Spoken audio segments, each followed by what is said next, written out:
In a small, quiet town, a single letter arrived.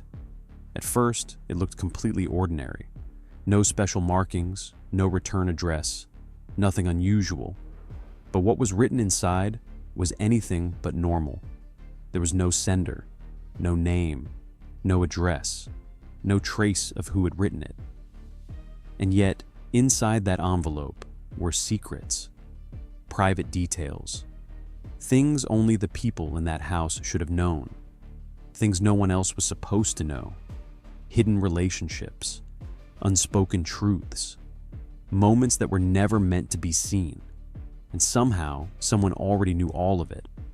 This was not a guess. It was not a rumor. It was precise, uncomfortably precise, as if someone had been watching, closely, carefully, for a very long time. And the letter did not stop with one house. After that day, more letters began to appear. Different homes, different families, same pattern, one by one, then another, until eventually people began to realize this was not random. This was not a prank. Someone was watching the entire town. Someone knew everything about everyone. And among the people who received those letters, one of them did not survive. And from that moment on, this town was no longer a safe place.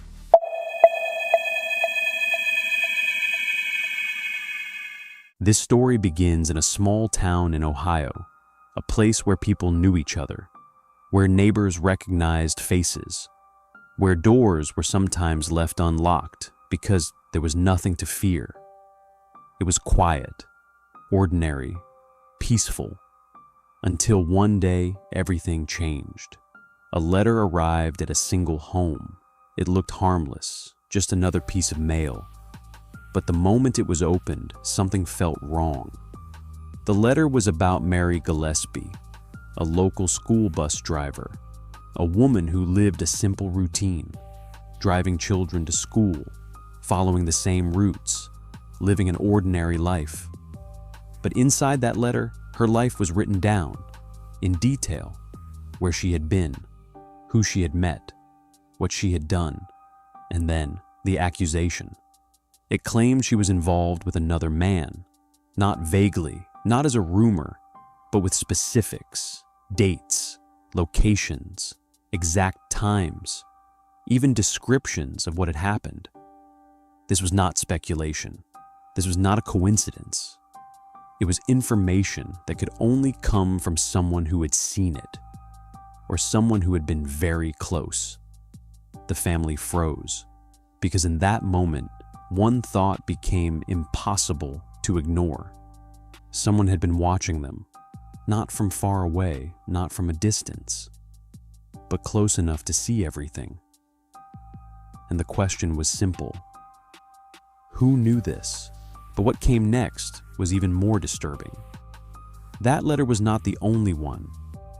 Around the same time, other families began receiving letters too. Different houses, different people, same pattern. Some found them in mailboxes. Some found them placed near their doors. Some even found them inside their own cars.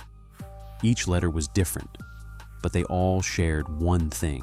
They contained secrets, personal secrets, private details, things only that household should have known, affairs, lies, hidden relationships, and even past events that had never been spoken about, not even within the family.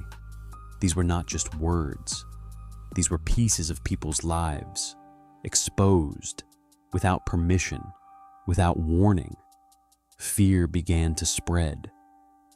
This was not a prank. This was not random. This was deliberate. Someone was targeting the entire town.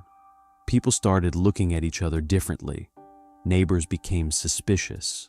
Friends became uncertain. And even family members were no longer trusted. Who knew these things? Why did they know?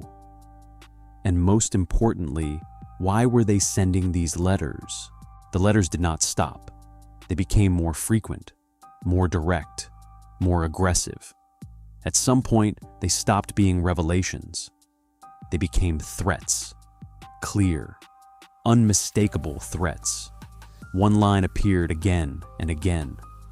"I am watching you. I know what you were doing, right near your home." That sentence changed everything. Because it was not just a warning. It was proof. Mary Gillespie's daily life was described in detail. Her routes, her stops, the people she interacted with, the conversation she had, every movement documented. Whoever was writing these letters was not guessing. They were watching, closely, from somewhere nearby, hidden, always there. People began changing their behavior. They stayed inside more. They checked their windows. They locked their doors. They looked over their shoulders.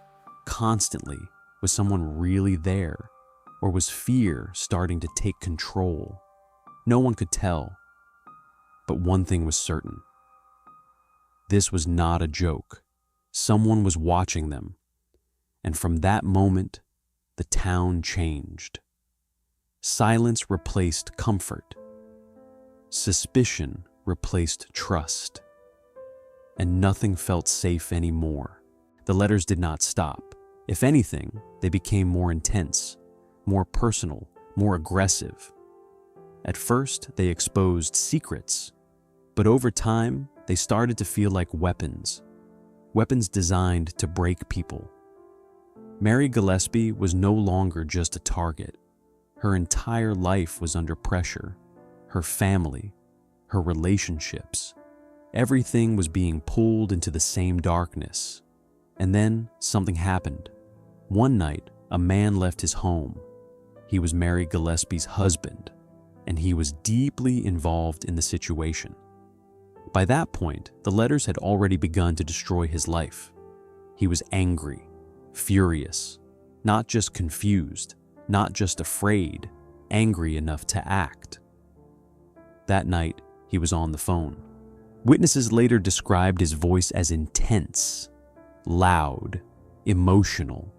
Something serious was happening, and that phone call would become his last.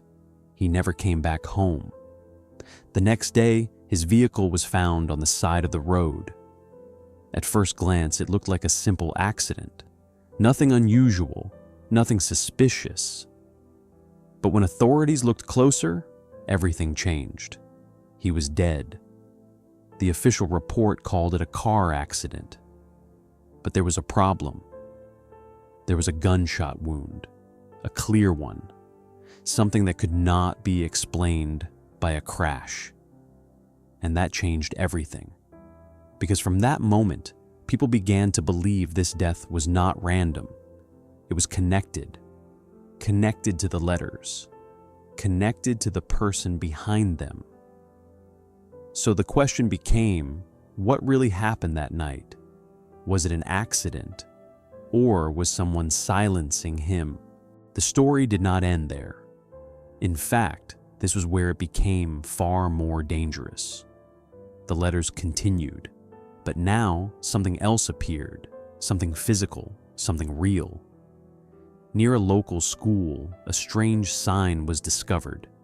It was not official, not placed by the city. Someone had put it there, on purpose, where people would see it, where it could not be ignored. Written across the sign, in handwriting that looked almost identical to the letters, was a message. Direct, accusing, targeted. It was no longer private, it was public. Whoever was behind this was no longer hiding quietly. They were making statements, out in the open. Authorities decided to remove the sign. It was considered dangerous, a public disturbance, something that needed to go. An officer approached it, grabbed it, and began to pull it out of the ground. That's when something felt wrong. Something was attached behind it, metal, wires, and then the realization. A gun, a firearm, rigged to fire the moment the sign was disturbed. A trap, a deliberate one. If it had gone unnoticed, someone would have been killed right there on the spot. This was no longer about letters. This was no longer about fear. This was attempted murder. Whoever was behind this was escalating. And the situation had just crossed a line that could not be ignored. The investigation intensified. Law enforcement could no longer treat this as harassment. This was now a serious crime. And eventually, they identified a suspect, a man named Paul Freshour, a local resident, someone connected in ways that raised suspicion. Authorities focused on him, and soon after, they arrested him. Evidence was presented, a firearm found in his vehicle, a connection, they claimed, to the trap device on the sign. To investigators, it seemed clear. They believed they had found their man, the person behind the letters, the person behind the fear, the person behind everything.